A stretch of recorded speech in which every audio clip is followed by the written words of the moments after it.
Mangalayatan university का अपना radio station radio Narad 90.4 FM, जन जन की मंगलवाणी।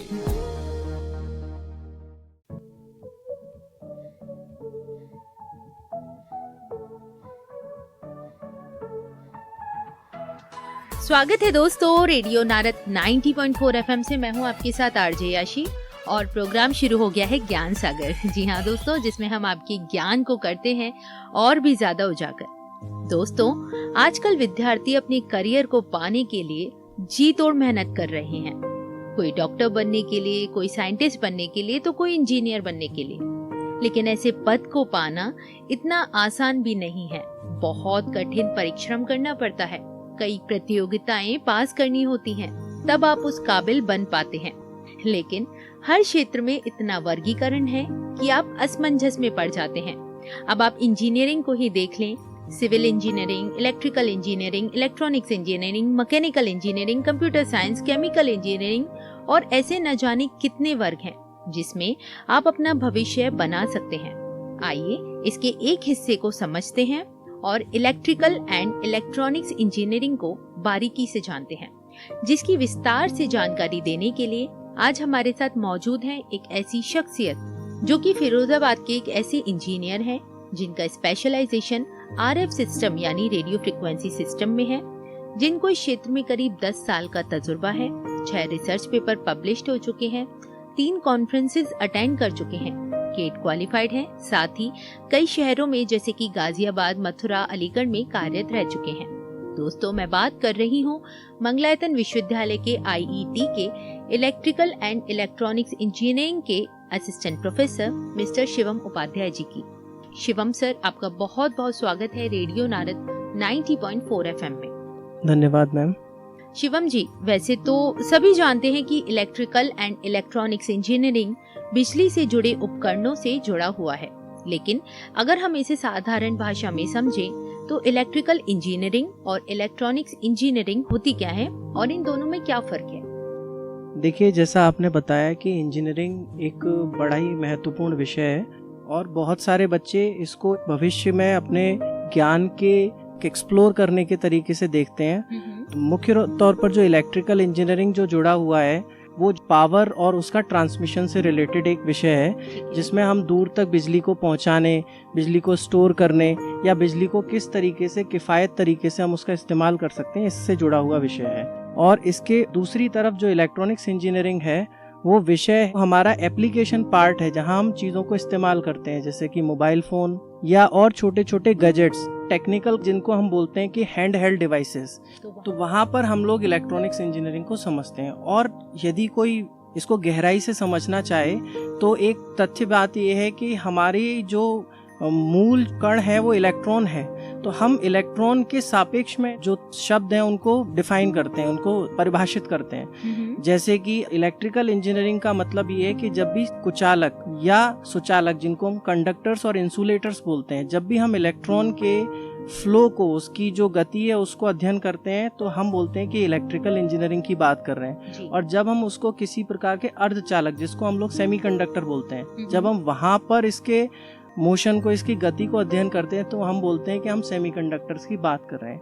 यदि हम इसके उपयोग की बात करें तो आमतौर पर यह कहा जाता है कि जिस भी गैजेट में वोल्टेज जो है वो 5 वोल्ट्स या उससे कम की रेंज होती है, तो हम ये बोलते हैं कि ये एक इलेक्ट्रॉनिक गैजेट है। लेकिन जो डायरेक्टली एसी से जिसकी रेंज लगभग 220 वोल्ट्स, 110 वोल्ट्स या और उससे ऊपर का वोल्टेज होते हैं, तो हम बोलते हैं कि ये इलेक्ट्रिकल इंजीनियरिंग है। तो बनस्पत दोनों में यही फ़र्क है कि हम एक जगह हम हाई वोल्टेज की बात कर रहे हैं, दूसरी जगह हम लो वोल्टेज की बात कर रहे हैं, और एक जगह हम इलेक्ट्रॉन को कंडक्टर्स और इंसुलेटर्स में बात कर रहे हैं, दूसरी जगह हम कंडक्टर्स और इंसुलेटर की जगह सेमीकंडक्टर्स की बात कर रहे हैं। जी शिवम सर, आपने काफी अच्छे से परिभाषित किया, लेकिन अगर कुछ उदाहरण की बात करें तो आप उदाहरण देकर हमारे श्रोताओं को समझा पाएंगे इन दोनों कैटेगरीज में?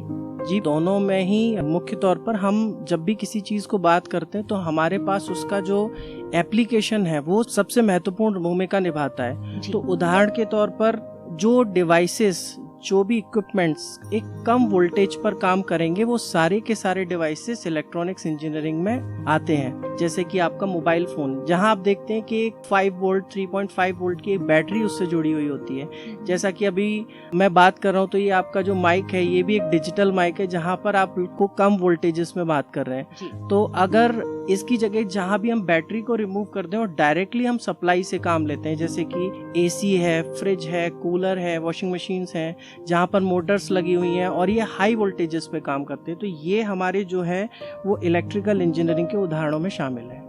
बिल्कुल सर, वहीं इलेक्ट्रिकल एंड इलेक्ट्रॉनिक इंजीनियरिंग के कोर्स को करने के लिए एलिजिबिलिटी क्राइटेरिया तय करना होता है, और अगर होता है तो वो किस लेवल का होता है? जी हाँ, देखिए, क्योंकि अगर आप डिप्लोमा कोर्स की बात करते हैं तो डिप्लोमा कोर्स में मिनिमम आपको 10th पास होना चाहिए, और ये आपकी एक मिनिमम 50% या उसके आसपास रहता है। और अगर हम बीटेक की बात करें, जिसको इंजीनियरिंग का ग्रेजुएट कोर्स बोलते हैं, वहाँ पर जो मिनिमम रिक्वायरमेंट है वो कम से कम आपको 12th क्लास होना चाहिए। जो आपका डिप्लोमा कोर्स है, क्योंकि वो 3 वर्ष का कोर्स है, इसी तरह से डिग्री आपका जो है वो 4 वर्ष का कोर्स है। तो अगर आपने 12th किया हुआ है तो आप डायरेक्टली उसको पहली साल से शुरुआत कर सकते हैं, लेकिन अगर आपने डिप्लोमा पहले से ही किया हुआ है तो दूसरे साल से प्रवेश आपको मिलता है, जिसको हम लेटरल एंट्री के नाम से जानते हैं। तो आपका वो कोर्स जो है वो फिर 3 साल का हो जाता है। इसी प्रकार ये मंगलायतन में ये सुविधा आपके लिए उपलब्ध है। दूसरी बात ये है कि अगर मास्टर्स में आप जाना चाहें तो आपके पास ग्रेजुएशन के बाद में ये ऑप्शन होता है कि आप मास्टर्स भी वहाँ से कर सकते हैं। मैं थोड़ा विद्यार्थियों के इंटरेस्ट के बारे में जानना चाहूंगी। जब भी हम किसी कोर्स को करते हैं, जैसे माइक पर बोलना, लोगों के सामने खुद को प्रेजेंट करना, लेकिन इलेक्ट्रिकल डिपार्टमेंट ऐसा है जिसमें अगर आप बैकग्राउंड देखोगे तो वो बिजली से जुड़ा है, करंट से जुड़ा है। ऐसी सिचुएशन में खतरा भी बहुत होता है। कैसे आप इंटरेस्ट बच्चों के मन में पैदा करते हैं जिससे वो इस सब्जेक्ट में इंटरेस्ट भी लें और उसको और अच्छे से जाने समझें? देखिए, ये बड़ी रोचक बात है, लेकिन आप जानती हैं कि जो हमारी जो रुचि होती है, हम आमतौर पर उस चीज़ के प्रति ज़्यादा जल्दी झुकाव रखते हैं जिसको हम आसानी से महसूस और देख सकते हैं। पर क्योंकि इंजीनियरिंग कहीं ना कहीं एक गणित से जुड़ा हुआ विषय है, जिसका जो आधार है, जो मैथ्स है, इसकी फाउंडेशन, सामान्य तौर पर करने वाली जो गणनाएं, अगर आप उनको समझ सकते हैं तो पहला तो आपको वहाँ रुझान आएगा। दूसरा, हम इंजीनियरिंग में एक शब्द इस्तेमाल करते हैं जिसका नाम है अप्लाइड पार्ट। अगर हम वहाँ देखेंगे तो हमें निश्चित तौर पर ये बातें समझ में आएंगी कि ये डरने वाली बात नहीं बल्कि एक रोचक विषय है, क्योंकि कुछ सेफ्टी प्रोटोकॉल्स होते हैं जिनको हम फॉलो करते हैं।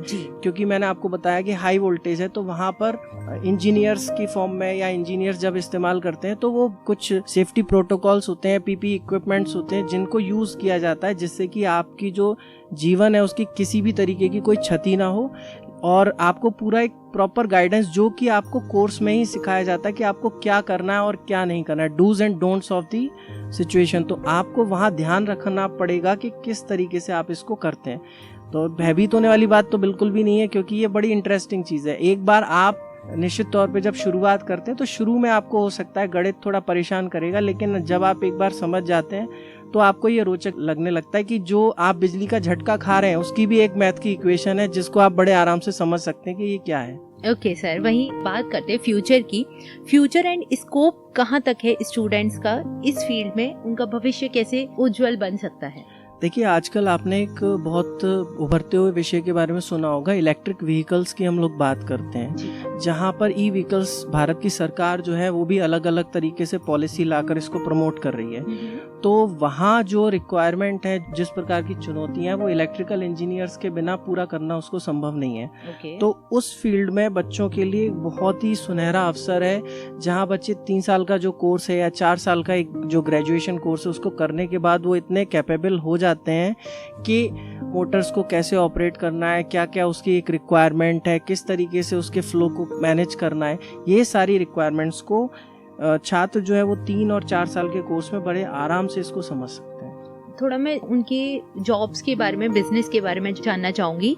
इस फील्ड से जुड़ के उनकी गवर्नमेंट और प्राइवेट सेक्टर्स में किस तरह की जॉब हैं? अगर वो घर बैठे बिजनेस करना चाहते हैं तो उसके क्या रिजल्ट निकलेंगे, और अगर वो एंटरप्रेन्योर भी बनना चाहता है तो वो अपने लेवल पे कैसे इस फील्ड में आगे बढ़ सकता है? देखिए, पहले तो आ जाते हैं कि वो जॉब में जा रहा है। 2 रास्ते हैं बच्चे के पास में, या तो कोई भी छात्र प्राइवेट सेक्टर की तरफ झुकाव रखना चाहता है या फिर वो सरकारी नौकरी के लिए तैयार होना चाहता है। तो दोनों में ही 3 साल के बाद में हमारे यहाँ पर विश्वविद्यालय में कैंपस प्लेसमेंट का एक ऑप्शन है ठीक है। जिसमें हम 100% असिस्टेंस देते हैं। तो बच्चों को क्या है कि वहाँ जब भी कंपनीज आएंगी उनको मौका मिलेगा, उनकी ग्रूविंग की जाएगी, उनको सॉफ्ट स्किल सिखाया जाएगा जिससे कि वो उसके लिए तैयार हो सकें जो भी चुनौतियाँ उनको वहाँ आने वाली हैं। ओके। दूसरी बात ये है कि जो गवर्नमेंट जॉब्स हैं, क्योंकि ये एक लंबा प्रक्रिया है, क्योंकि जब फॉर्म्स निकलते हैं बच्चे अप्लाई करते हैं तो वहाँ पर बच्चे हर प्रकार के सेक्टर, चाहे पावर सेक्टर हो, ट्रांसमिशन सेक्टर हो, उसमें जा कर के जॉब ले सकते हैं। कम्युनिकेशन सेक्टर भी है, जैसे कि गवर्नमेंट में BSNL जैसे ऑप्शंस अवेलेबल हैं, MTNL अवेलेबल है, और प्राइवेट में आप जाएंगे तो जियो एक बहुत ही अच्छा ऑप्शन है जी। और भी बहुत सारे बड़े बड़े टाइकून्स हैं जो काम करते हैं। दूसरी बात कि इंटरनेट से रिलेटेड जो सुविधाएं हैं जिसमें वाईफाई आती है, आजकल आपने टेस्ला का स्टारलिंक नेटवर्क एड सुना बहुत होगा। सुना है, जी हाँ, तो ये अलग अलग ऐसे फील्ड्स हैं जहाँ बच्चे को बहुत सारा कुछ अपॉर्चुनिटीज मिलती हैं। साथ ही साथ अगर व्यक्तिगत तौर पे एक एंटरप्रेन्योर के तौर पे आप इसको देखना चाहते हैं तो आपके पास में ये ऑप्शन है कि आप अपना खुद का बिजनेस खड़ा कर सकते हैं जिसमें आप इंटरनेट सर्विस प्रोवाइडर के तौर पे एक शहर में काम कर सकते हैं। दूसरा, थर्ड पार्टीज में आपको बहुत सारे असिस्टेंट्स हैं जो डायरेक्ट कंपनी क्लाइंट्स को नहीं दे पाती, वहां पर आप एक मिडिल मैन की भूमिका निभा सकते हैं जहां पर आप जी हाँ, ये सभी आपके पास ऑप्शंस हैं। ओके सर, अब बात करते हैं सैलरी पैकेज की, क्योंकि जब भी बच्चों के करियर की बात होती है तो वो ज्यादा कनेक्टेड हो पाते हैं सैलरी पैकेज को देखते हुए। देखिए, सैलरी पैकेज का एक विषय ऐसा है जहाँ पर हमेशा हम इसको नंबर से आंकते हैं, पर मुझे लगता है कि शुरुआत में हमें इसको अनुभव से आंकना चाहिए, क्योंकि जब भी कोई बच्चा पास करता है किसी कोर्स से तो उसके पास अनुभव नहीं होता, क्योंकि तनख्वाहें हमेशा अनुभव के आधार पर मिलती हैं। यदि आप उसमें अनुभव पाते जाएंगे तो आप अपने जीवन में और आपकी जो फाइनेंशियल है, जिसको बोलते हैं कि खुद सीखते सीखते आप कहीं ना कहीं एक इंडिपेंडेंट होने की स्थिति में आएंगे। स्टूडेंट से आप गाइड भी बन सकते हैं। हाँ बिल्कुल, क्योंकि हम आज भी स्टूडेंट्स हैं बट एक सीनियर स्टूडेंट की भूमिका में, बस इतना ही फर्क है। लेकिन पैकेज आप बहुत ज़्यादा स्ट्रिक्ट नहीं हो सकते कि नहीं आपको इतना। एक फ्रेशर के तौर पे मैं ये बोल सकता हूँ, अगर आप केवल नंबर्स की बात कर रहे हैं तो 4 से 5 लाख रुपए की एक शुरुआती बच्चों को मिलता है। उसके बाद में जो उनकी योग्यता है, जितना वो मेहनत करके निखारते हैं उसको, उसके अनुभव के हिसाब से उनको ग्रोथ होता जाता है। तो आपके पास पूरा आसमान है, आप जितना चाहें उसमें जा सकते हैं।